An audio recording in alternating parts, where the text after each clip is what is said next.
Good day, brothers and sisters. We continue with our book that we are reading, The Great Controversy. Today we're summarizing chapter 31, Urgency of Evil Spirits. This is a very interesting chapter that we're going to learn about angels and also specifically the evil angels. This is important for us as Christians because we need to understand how they work and how the devil is using them as his agents against us in the great controversy that we are fighting. So, what are these evil spirits? The evil spirits are basically evil angels. The Bible tells us in Revelation that when Satan fell, he also fell with a third of the angels. So these angels, they followed the devil, they were deceived, and they are now on his side.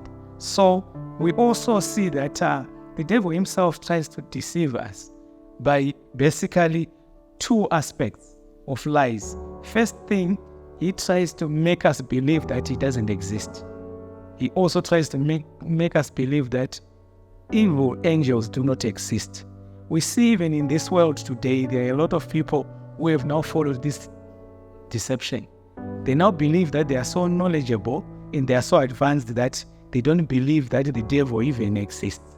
And this is a way that he wants to make sure that if we are deceived that he doesn't exist, he can then take advantage of us. The second thing is that he deceives people by saying that these evil angels are basically spirits of dead people. And we'll learn today that even in this chapter, that this is all false. Where do we go to learn about this? We go to the scriptures, which is the basis of our beliefs as Christians.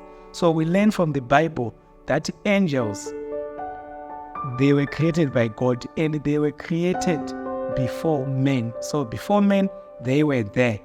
We also need to learn about the characteristics of angels first.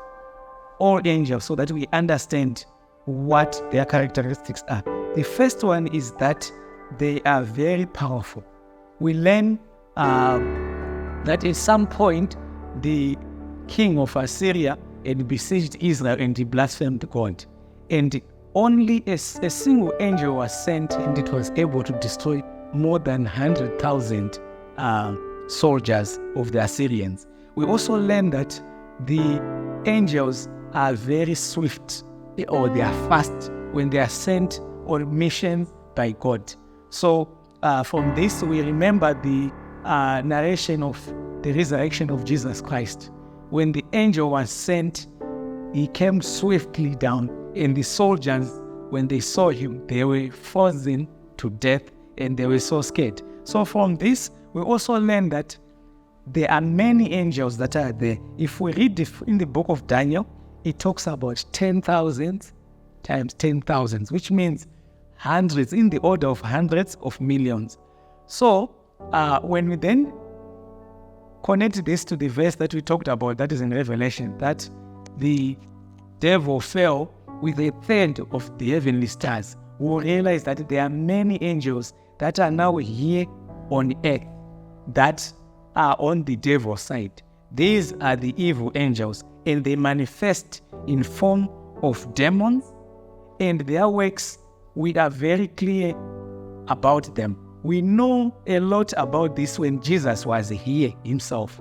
When Jesus came to save us, Satan took this opportunity to fight him in all the ways that he could.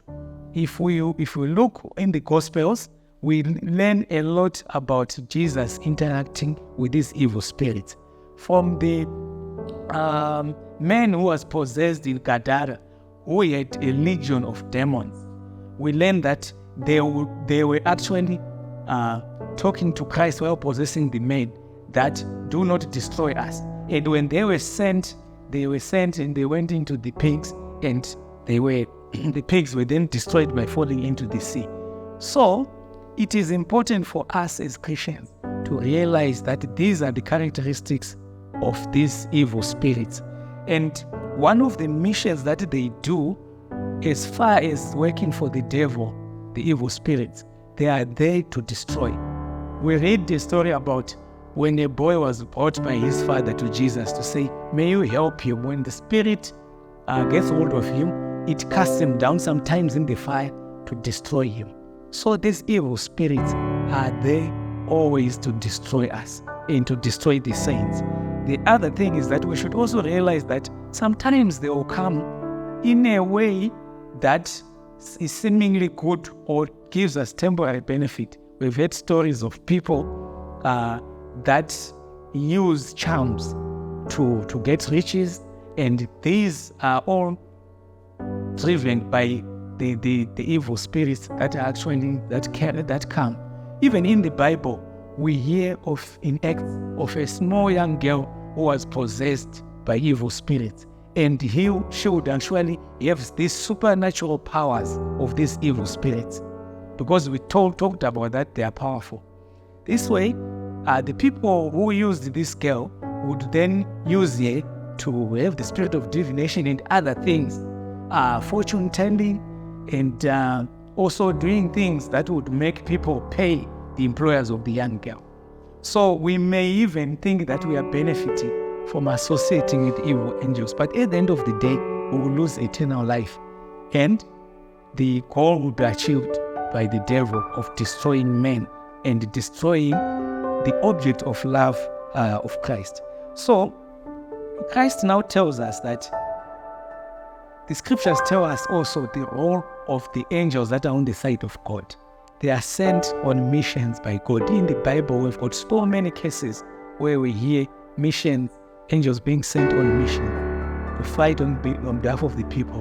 And at a personal level, we all have our guardian angels as believers to protect us against these evil angels.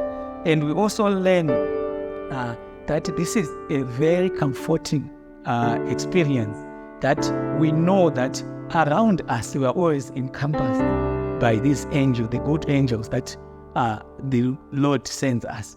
So we do not need to fear. We do not need to be deceived.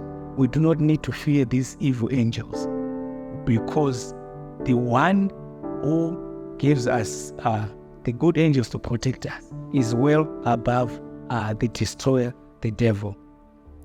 We need to then remain with this aspect that indeed our God is powerful, and our God will be there and He will stand with us so that the evil angels don't destroy us. So let's not despair.